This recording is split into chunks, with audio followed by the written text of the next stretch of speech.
Let's hope that this game is just a little bit better than the ash cheeks game that was last night on Amazon Prime. Now, this is 3 weeks in a row, a couple blowouts, blowout, and now another Thursday night football game where it's one-score game. And congrats to the Raiders covering a good football team. Great football team.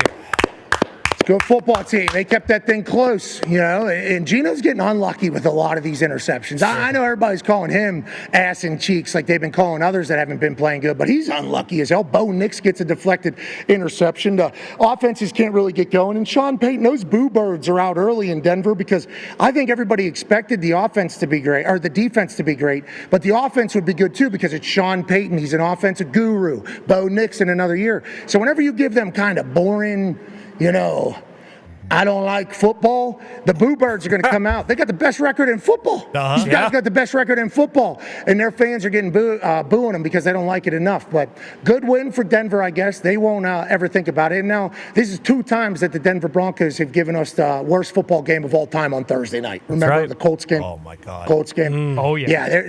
Yeah, that was a tough one. That was a tough one to kind of get a hold of. So Thursday night, okay. Great kickoff to the NFL. Let's go to the Talks at Table at Boston Connor and at Ty Schmidt. Con man, you like the Raiders plus 9.5. That's a division game. Yeah, it's a division game. We're going to do that. What else did you take away from that game, brother? I mean, Max Crosby's still bringing it. He's unbelievable. I think that is why I felt so good about the plus 9.5. But, yeah, to your point, like the Boo Nix trend has not been great. It feels as though every week you kind of expect them to go on, kind of get something going on offense. Troy Franklin and him, that connection has gotten, much better, but even Evan Ingram and him haven't really been on the same page. Cortland Sutton, they've been good all season, but last night it wasn't great. J.K. Dobbins, he looks great again. After his couple years of terrible injuries, he's still bringing it. So that's incredible for the Broncos. But at the end of the day, they have the longest win streak in the NFL. They've won 7 straight games. The record is 8-2. We're not going to talk about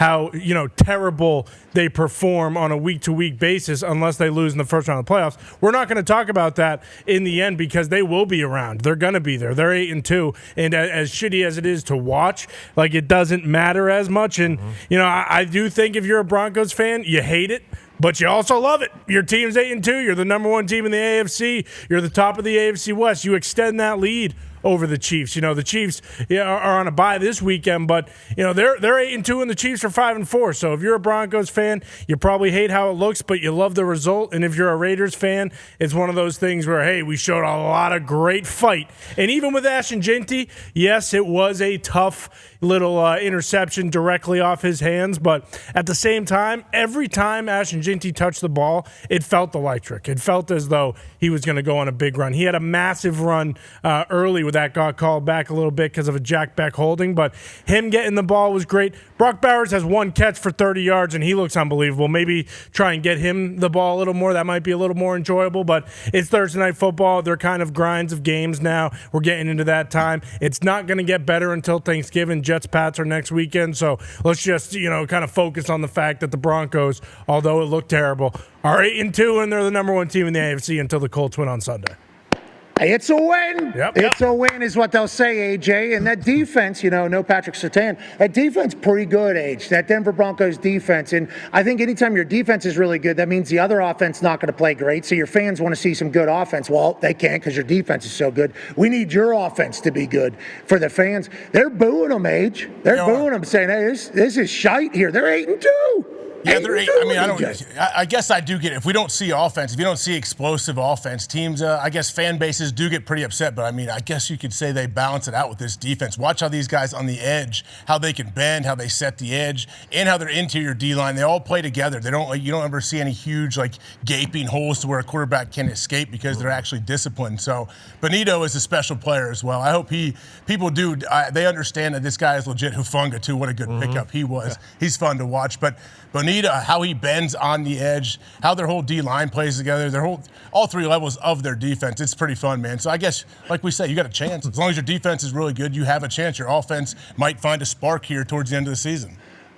Hey, remember we were talking yesterday about the sack percentage and pressure percentage of that Denver Broncos defense and then how bad the Raiders were? I think I saw a stat where like 22 of the 26 snaps there was pressure on Geno Smith. And it's like, not that Geno's having a great year or anything like that, but he's had a couple picks where people have made miraculous plays. I think he's not as bad as everything looks, but I think this Denver Broncos defense is just as good as we all think it is, because that stat was said yesterday by Hembo to us, and then obviously we relay it.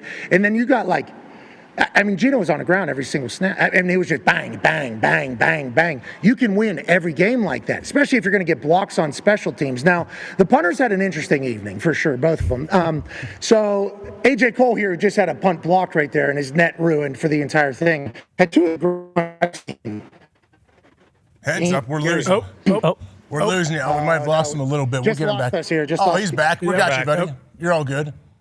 Okay, we are back. Okay, good news. Hey, we're down here in Texas. There's too much electricity and oil. You know, everywhere. So there's a chance I might get a little power surge through here, especially with this new resistol on. You know, how do you do? You got to do what you got to do there. But yes, the special teams. Last night, A.J. Cole has that coffin corner out of bounds at the 1. Beautifully done.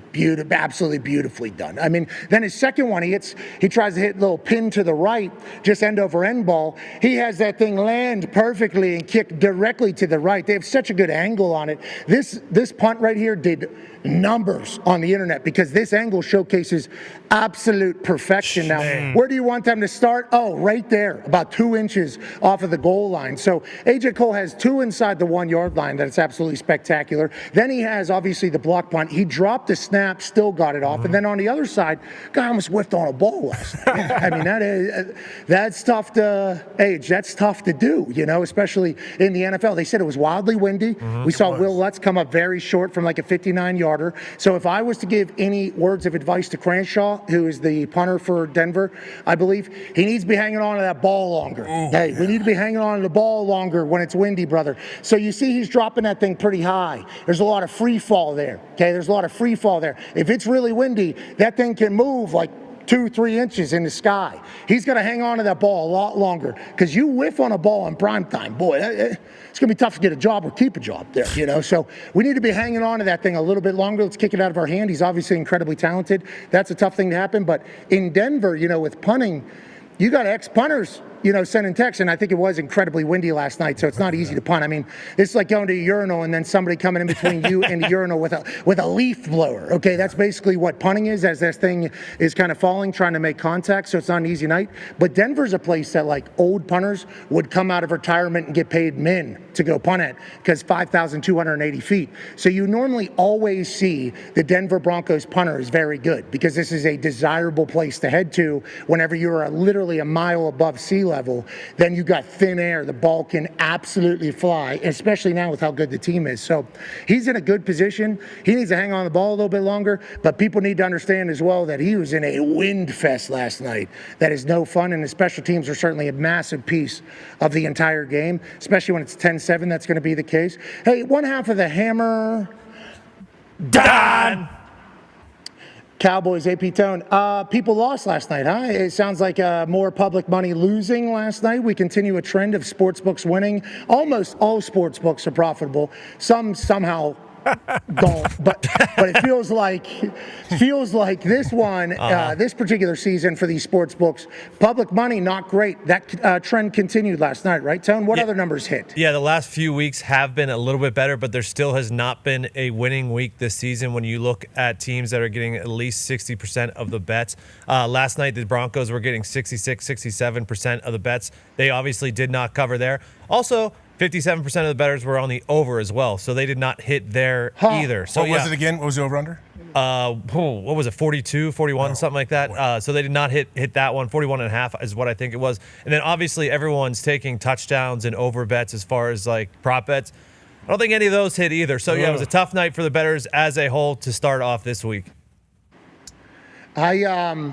I love the touchdown parlays just being absolutely smashed. Yeah. The number that Gumpy really liked yesterday was minus 156 for Geno to throw a pick. That's almost guaranteed now.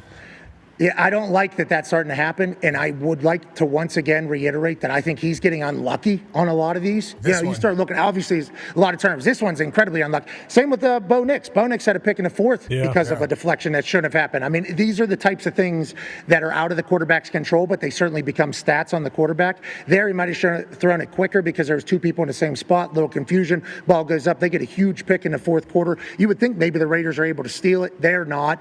Denver Broncos end this game on a knee, AJ. 4-minute offense, end the game on a knee. So I guess they can do good things whenever they need to at the end of a game. But yeah, it was not the most desirable start to the NFL week. But hey, the NFL is going to throw its fastball yet again, and so is college football.